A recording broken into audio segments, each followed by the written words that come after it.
நம்ம கொஞ்ச நேரம் தேவ சமூகத்தில் செலவு செய்தாலும் அதை கர்த்தர் பிரியமாய் ஏற்றுக்கொள்வாராக. அல்லேலூயா. எனக்கு ஒரு பயம் இருக்கிறது என் உள்ளத்துல, ஒரு கர்த்தர் போட்ட ஒரு பயம், ஒரு பெரிய பாரம். அந்த பாரத்தை சொல்லிட்டு இன்னைக்கு தேவ செய்திக்குள்ள நம்ம போகலாம்.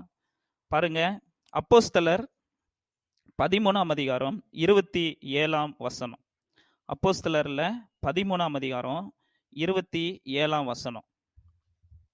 எருசலேமில் குடியிருக்கிறவர்களும் அவர்கள் அதிகாரிகளும் அவரை அறியாமலும் ஓய்வு நாள் தோறும் வாசிக்கப்படுகிற தீர்க்கதரிசிகளின் வாக்கியங்களை அறியாமலும் அவரை ஆக்கினைக்குள்ளாக தீர்த்ததினால் அந்த வாக்கியங்களை நிறைவேற்றினார்கள். நல்லா கவனிங்க, நம்ம எல்லாருமே யாரை தெய்வமாக இந்த இடத்துல தேடி வந்திருக்கிறோம்? யோசிச்சு பாருங்க. அவர் பேர் என்ன? என்ன சர்ச்சைக்கா? அவர் பேர் என்ன? இயேசு கிறிஸ்து. அவர் பேர் என்ன? இயேசு கிறிஸ்து. இங்கேயும் ஒரு கூட்டம் ஒவ்வொரு ஓய்வு நாள் தோறும் கிட்டத்தட்ட 400 வருடங்களுக்கு மேல, என்னம்மா எவ்வளவு நாள் இருக்கும், எத்தனையோ வருட கணக்கா ஓய்வு நாள் தோறும் இந்த இயேசுவை குறித்து வாசித்திருக்கிறார்கள், இயேசுவை ஆராதித்திருக்கிறார்கள். இந்த இயேசு வருவார்னு சொல்லி அவர்கள் அறிந்திருந்து அவங்க என்ன செஞ்சாங்களாம்? ஓய்வு நாள் தோறும் வாசிக்கப்படுகிற தீர்க்கதரிசிகளின் வாக்கியங்களை கேட்டார்கள். புரியுதா திதேகா? வார வாரம் அங்க என்ன இயேசு வாழ்ந்தார் இல்லைங்களா? அங்க கிட்டத்தட்ட 400 வருஷமா அந்த பைபிளை தான் படிச்சுட்டு இருந்திருக்கிறாங்க. இந்த ஒவ்வொரு ஓய்வு நாள் தோறும் இயேசு கிறிஸ்துவை குறித்து அவங்க பேசி கொண்டிருந்திருக்கிறாங்க, ஜெபித்து கொண்டிருந்திருக்கிறாங்க, பலியிட்டு கொண்டிருந்திருக்கிறாங்க, அவர் சொன்ன நியாயப்பிரமாணங்களை கடைபிடித்து கொண்டிருந்திருக்கிறாங்க. ஆனாலும் இயேசு அங்க வரும் பொழுது இயேசுவை அவர்கள் அறியவில்லை. அவர்கள் அறியாமல் இயேசுவையே கொலை செய்தார்கள். நான் சொல்றது புரியுதுங்களா? நம்ம ஒவ்வொரு வாரமும் ஞாயிற்றுக்கிழமான என்ன செய்யறோம்? இந்த இடத்துல கூடி வருகிறோம், இயேசு கிறிஸ்துவை குறித்து கேட்கிறோம். நம்மளையும் ஒரு நாள் ஆள்றுப்பட்டியில கிட்டத்தட்ட 10 வருடமாக இல்லது 5 வருடமாக ஒவ்வொரு ஞாயிற்றுக்கிழமையும் இங்க ஆராதனை நடந்தது. அங்கே வேத வசனத்தை வாசித்தார்கள். ஆனால் அவர்கள் அந்த வாசித்த வேத வசனத்தை, இயேசு கிறிஸ்துவை அவர்கள் அறியவில்லை என்று நாளைக்கு ஒரு 20-30 வருஷம் கழிச்சு ஒருத்தர் சொன்னா எப்படி இருக்கும்? யோசித்து பாருங்க. ஜஸ்டின் கிட்டத்தட்ட 20 வருஷமா இங்க இருக்கிறான், பைபிள் வாசிக்கிறான். ஆனா வாசிக்கிற ஒண்ணுமே இவன் மனசுல என்ன செய்யல? ஏறல. இவன் கண்கள் சொருகி போனவனா இருக்கிறான். இவன் வாசித்த தேவனை அறியல. எந்த வேத வசனத்தை வாசித்தானோ அந்த தேவனை இவன் அறியாமல் இருக்கிறான்னு சொல்லி கிட்டத்தட்ட 20 வருஷம் கழிச்சு என்னை பார்த்து ஒருத்தர் சொன்னா எப்படி இருக்கும்? எப்படி தித்தேக்கா இருக்கும்? இல்லைங்களேங்க, வார வாரம் சர்ச்சுக்கெல்லாம் போவனே. போனீங்கப்பா, ஆனா இயேசுவை நீங்கள் அறியவில்லை. ஏன் காரணம்னு நினைக்கிறீங்க?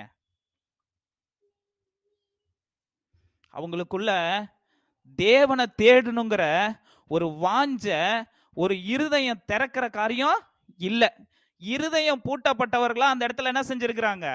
இருந்திருக்கிறாங்க. ஒவ்வொரு ஞாயிற்றுக்கிழமையும் அவங்க எப்படி இருந்திருக்கிறாங்க? இருதயம் பூட்டப்பட்டவர்களாக, தேவனை விரும்பாதவர்களாக, ஒரு பாரம்பரியமா ஞாயிற்றுக்கிழமைனா போகணும், பலியிடணும், இயேசு சொன்னதை அப்படியே ஃபாலோ பண்ணணும், இந்த ட்ரெஸ் இப்படி உடுக்கணும் அப்படின்னு வெளிப்பிரகாரமா இருந்திருக்கிறாங்க. ஆனா உள்ளுக்குள்ள அவங்களுடைய மனசுல உண்மையாலுமே இயேசு யாரு, அவரை தெரிஞ்சுக்கணுங்கிற வாஞ்ச யாருக்குமே இல்ல. பிரியமானவர்களே, ஓய்வு நாள் தோறும் ஒவ்வொரு ஞாயிற்றுக்கிழமையும் தேவனை தேடினவர்கள் இயேசு அறியல. ஒரு விபச்சார ஸ்திரீ தான் இருதயத்தை திறந்து அப்படியே அழுது அவரோட பாதத்துல தான் கண்ணீரனால முடிய என்ன செஞ்சாங்களாமா? தொடைச்சாங்களாம். ஆண்டவர் அந்த பொண்ணை பார்த்து சொல்றாரு, திரளான இவளுடைய பாவங்கள் மன்னிக்கப்பட்டதுன்னு சொல்லி, என்னிடத்தில் அன்பு கூர்ந்தாலே அப்படின்னு சொல்லி. ஆனா மத்தவங்களெல்லாம் என்ன சொல்றாரு? என்ன அங்க இயேசுவ அன்பு கூர்றான்னு சொல்லி ஒவ்வொரு ஞாயிற்றுக்கிழமையும் வர்றவங்களை பார்த்து சொல்றாரு, இவர்கள் என்னை கொலை செய்து விட்டார்கள். என்ன நான் சொல்றது புரியுதுங்களா? அல்லேலூயா.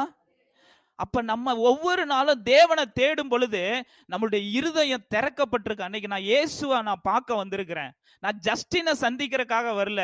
இயேசுவை என்னமோ என்கிட்ட சொல்லணும்னு நினைக்கிறாரு, அவர் சொல்றதை நான் கேட்கறதுக்காக வந்திருக்கிறேன் அப்படின்ற ஒரு திறந்த இருதயம் அன்னைக்கு அவங்களுக்கு என்ன செய்யலையா? இல்லையா? ஹல்லேலூயா. நான் சொல்றது புரியுதா சர்ச்சைக்கா?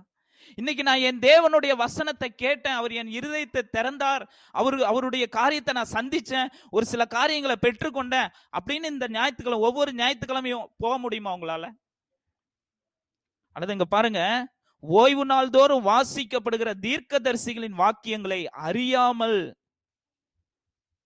எவ்வளவு எப்படிப்பட்ட வேர்டு பாருங்க. இவங்கெல்லாம் இந்து கிடையாது, முஸ்லீம் கிடையாது, ஒவ்வொரு நாளும் இந்த பைபிள் வாசிக்கிறத கேட்ட ஜனங்க. ஆனா இயேசு என்ன செய்யல? அறியலன்னு சொல்லி வசனம் சொல்லுது. என்ன பிரச்சனை அங்க? யோசித்து பாருங்க. வெளிப்பிரகாரமா அவங்க செய்து கொண்டிருந்தாங்க. உண்மையான ஒரு தாகம் அவங்க உள்ளத்துல இல்ல, உண்மையான ஒரு வாஞ்சை அவங்க உள்ளத்துல இல்ல. நான் உங்களுக்கு ஒரு உதாரணம் சொல்லட்டுமா? இந்த பூமியில ஒரு சட்டம் இருக்கு. பூமியில ஒரு சட்டம்.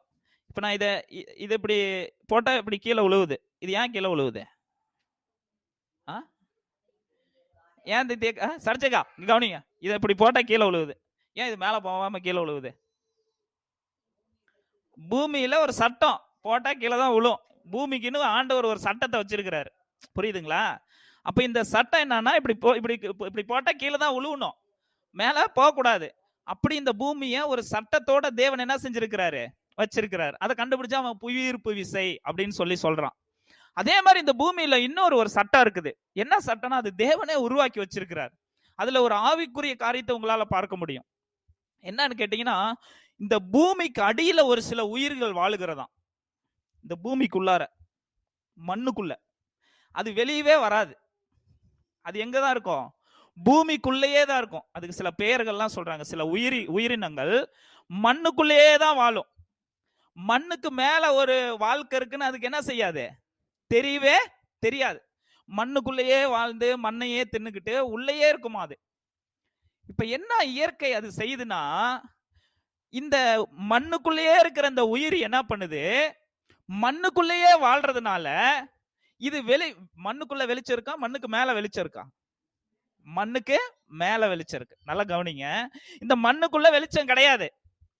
அப்ப இந்த உயிரி மண்ணுக்குள்ளேயே வாழும். ஒருத்தர் சொல்லி மேல வான்னு சொன்னாலும் அதுக்கு விருப்பம் இல்லை. இல்லைங்க, நான் இங்கேயே இருந்துக்கிறேன் அப்படின்னு சொல்லிட்டு உள்ள என்ன செய்தாது? இருந்துக்கிறதுனால இந்த இயற்கையின் படைப்பு ஆட்டோமேட்டிக்கா அதனுடைய கண்களை குருடாக்கி வைத்து விட்டது. இந்த மண்ணுக்குள்ள இருக்கிற உயிர்களுக்கு எதுவுமே கண்ணு தெரியாது. ஏன்? இதுதான் வெளிச்சத்தையே விரும்பவில்லையே, இருட்டுக்குள்ளேயே இருக்கணும்னு ஆசைப்படுது. இதுக்கு ஒரு வாஞ்ச வெளிச்சத்துக்கு வரணும்னு ஆசை இல்லையே. அதனால இயற்கை ஒரு சட்டமே, இயற்கைக்கு ஒரு சட்டம் இருக்கான். சயின்டிஸ்ட் சொல்றாங்க, இயற்கைக்கே ஒரு சட்டம். இது வெளிச்சத்தையே விரும்பாமல் இருளுக்குள்ளேயே இருக்க ஆசைப்படுகிறதுனால இதனுடைய கண்களை நாம் குருடாக்கி விடுவோம்னு இயற்கை முடிவு செய்கிறது. புரியுதா தித்யகா? ஹல்லேலூயா, ஹல்லேலூயா. அப்ப இந்த பூமிக்கு அடியில உயிர் வாழ்ற உயிரினங்களுக்கு என்ன தெரியாதான்? கண்ணு தெரியாதான். ஏன்னா அது கண்ணு தெரியாம வாழ்ந்து பழகிருச்சு. வெளிச்சத்திற்கு வர்றதுக்கு அதுக்கு விருப்பம் இல்லை. அப்ப ஆவிக்குரிய காரியத்திலையும் சில பேரு அந்த வாஞ்சை இல்லாததுனால, வெளிச்சத்துக்கு வர்றதுக்கு வாஞ்சை இல்லாததுனால, வெளிச்சத்துக்கு வர்றதுக்கு ஒரு மனசுல ஒரு விருப்பம் இல்லாததுனால தேவனே சொல்றாரு, ஏசாயா கிட்ட சொல்றாரு, அநேக ஜனங்கள்கிட்ட சொல்றாரு, அவர்கள் கண்களை மூடி போடு. அவங்க விருப்பம் இல்லப்பா, இந்த வெளிச்சத்துக்கிட்ட வர்றதுக்கு அவங்களுக்கு என்ன செய்யல? விருப்பம் இல்ல. அல்லேலூயா. இன்னைக்கு உங்களோட வாஞ்ச, என்னோட வாஞ்ச எப்படி இருக்கு யோசித்து பாருங்க. இயேசுவை தேடுறது இல்ல, இயேசுவை அறிந்து கொள்றது இல்ல, நம்மளுடைய இருதயத்துல ஒரு வாஞ்சையோட இருக்கிறோமா யோசித்து பாருங்க. அல்லேலூயா. கர்த்தர் இன்னைக்கு நம்ம கண்களை திறக்கணும். நான் ஆசைப்படுறேன். எனக்கெல்லாம் பயம் அதை வாசிக்கும் பொழுது. இத்தனை வருஷம் பைபிள் வாசிச்சுட்டு இருந்தவன், இத்தனை வருஷம் கடவுளை தேடிட்டு இருந்தவன், அறியலன்னு கடைசியா ஒரு சர்டிபிகேட் கொடுத்துட்டாரு தேவன். எப்படிப்பட்ட வேதனையான ஒரு சர்டிபிகேட். அல்லேலூயா. அவனுங்க செஞ்ச மாதிரிலாம் நம்ம செய்ய முடியாதுங்க.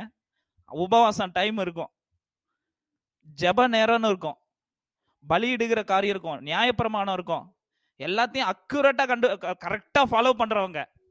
ஆனா அவங்களுடைய கண்கள் இருளடைந்திருந்தது, அவர்களுடைய இருதயம் உணர்வில்லாமல் இருந்தது. ஏன்னா தேவன் மேல ஒரு வாஞ்சை அவங்களுக்கு இல்ல. பிரியமானவர், ஏசப்பா மேல ஒரு விருப்பமே இல்ல. அல்லேலூயா. ஒரே ஒரு வசனம் வாசிக்கலாமா? இந்த பிரபஞ்சத்தின் அதிபதி அவர்கள் மனதை குருடாக்கினான்னு ஒரு வசனம். அது என்ன எங்கம்மா இருக்கு?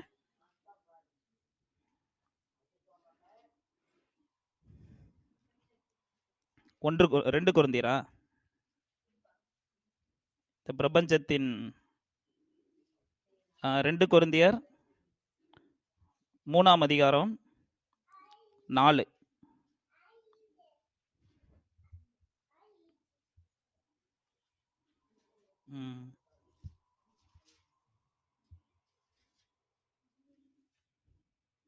தேவனுடைய சாயலா இருக்கிற 4:4 தேவனுடைய சாயலா இருக்கிற கிறிஸ்துவின் மகிமையான சுவிசேஷத்தின் ஒளி அவிசுவாசிகளாகி அவர்களுக்கு பிரகாசமாயிராதபடிக்கு இப்பிரபஞ்சத்தின் தேவனானவன் அவர்களுடைய மனதை குருடாக்கினா. புரியுதா தீஜேகா? அவருடைய மனதை என்ன பண்ணிட்டானா? இந்த பிரபஞ்சத்தின் தேவன் வந்து குருடாக்கி வச்சிருக்கானா. ஏன்னா அவன் வெளிச்சத்தை விரும்பல, வெளிச்சத்துக்கு வர்றதுக்கு இல்ல. ஆனா இதன் மத்தியில ஒரு வாஞ்சையோடு கூட வெளிச்சத்தின் மேல ஒரு ஆசையா, வெளிச்சம் ஏசப்பா மேல ஒரு வாஞ்சையா இருக்கிறவங்களுடைய இருதயத்தை தேவன் என்ன செய்யறாரு? சரி செய்யறாரு. இருதயத்தில் உள்ள இருளை விரட்டுறாரு. அவங்களுடைய ஆவிக்குரிய கண்களை கர்த்தர் திறக்கிறாரு. அவங்களுக்கு ஒரு வெளிச்சத்தை கர்த்தர் என்ன செய்யறாரு? கொடுக்கிறாரு. அப்படிப்பட்ட பிள்ளைகளா இன்னைக்கு நம்ம இருக்கணும்னு சொல்லி தேவன் என்ன செய்யறாரு? விரும்புகிறார். பிரியமானவர்களே, அல்லேலூயா. அந்த மாதிரி ஒரு ஏமாற்றுக்குள்ள தந்திரத்துக்குள்ள நம்ம என்ன செஞ்சிடக்கூடாது? போயிடவே கூடாது. ஒரு 10 நிமிஷம் நம்ம தேவ சமூகத்தில் இருந்தாலும் என் தேவனை நான் சந்திக்கிறேன் ஒரு வாஞ்சையோட, ஒரு மானானது நீரோடுகளை வாஞ்சித்து கதறுவது போல அந்த ஒரு கதறுதல் நம்ம வாழ்க்கையில என்ன செய்யணும்? இருக்கணும். பாருங்க, பயங்கர ஏமாத்துக்காரன், பயங்கரமான பணத்தெல்லாம் ஏமாத்துறவன், மக்கள் மத்தியில ஒரு கெட்ட பேர் வாங்கினவன், அந்த கெட்ட பேர் வாங்கின ஒருத்தன் மரத்துல ஏறி இயேசுவை பார்க்கணும்னு வாஞ்சையா இருந்தானாமா. பாருங்க, ஒரு கூட்டம் நல்லவன் சொல்லிட்டு இருக்கிற கூட்டம் இயேசுவை சிலுவையில் அறையுது. ஆனா ஒரு கெட்டவன் சொல்லி பேர் வாங்கினவன் மரத்துல ஏறி இயேசு எப்படிப்பட்டவரோன்னு பார்க்க என்ன செஞ்சானா? வகை தேடினானா. உடனே அந்த மரத்துக்கு அடியில நின்று இயேசு சொல்றாரு, சகைவே நீ இறங்கி வா, சீக்கிரம் இறங்கி வா, நான் உன் வீட்டுல என்ன செய்யணும்? தங்கணும்னு சொல்றாரு. நீங்களும் நானும் சொல்லணும், அப்படிப்பட்ட ஒரு கெட்ட பேர் எடுத்திருந்தோம்னு வைங்க, நீங்களும் நானும் அந்த மாதிரி ஒரு பயங்கரமான ஒரு கெட்ட பேர் எடுத்துட்டு ஊர் ஜனெல்லாம் இவன் ஏமாத்துறவன், இவன் கூட யாரும் சேர மாட்டாங்க, இவன் ஒரு பாவியான மனுஷன் சொல்லி ஒரு கெட்ட பேர் எடுத்துட்டு இயேசு நம்ம கிட்ட வந்து நின்று நான் உன் வீட்டுக்கு வரேன்னு சொன்னா என்ன சொல்லுவான்? நான் என்ன தெரியுமா சொல்லுவேன்? என் வீட்டுக்கெல்லாம் வராதீங்க ஆண்டவரே, இங்கேயே ஒரு ஜெபம் பண்ணிட்டு போங்க. ஏன்னா வீட்டுக்கு வந்தீங்கன்னா என்னோட வண்டவாளம்லாம் உங்களுக்கு என்ன செஞ்சிடும்? தெரிஞ்சிடும். நான் எவ்வளவு கெட்ட பையன் உங்களுக்கு என்ன செஞ்சிடும்? தெரிஞ்சிடும். எத்தனை பேரை ஏமாத்திருக்கேன்னு சொல்லி தெரிஞ்சிடும். என் வீடு பாவியான ஒரு வீடு, என்னைய பாவின்னு சொல்லி ஒதுக்கி வச்சிருக்காங்க ஏசப்பா, தயவு செய்து இங்கே எனக்கு ஜெபம் பண்ணிட்டு போயிருங்க. ஏசு நீங்க என் வீட்டுக்கு என்ன செய்ய வேணாம்? வர வேணாம். ஏன்னா நான் முழுக்க முழுக்க இருளா இருக்கிறேன் அப்படின்னு சொல்லி நம்ம என்ன செய்வோம்?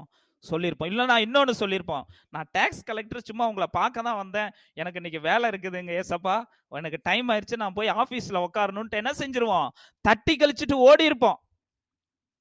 ஆனா இயேசு சொன்னார், நான் உன் வீட்டில் தங்கணும்னு சொன்ன உடனே அந்த சகேயு கூட்டிக்கிட்டு போய் வீட்டுக்குள்ள அந்த வெளிச்சத்தை கொண்டு போய் வைத்தான். அல்லேலூயா.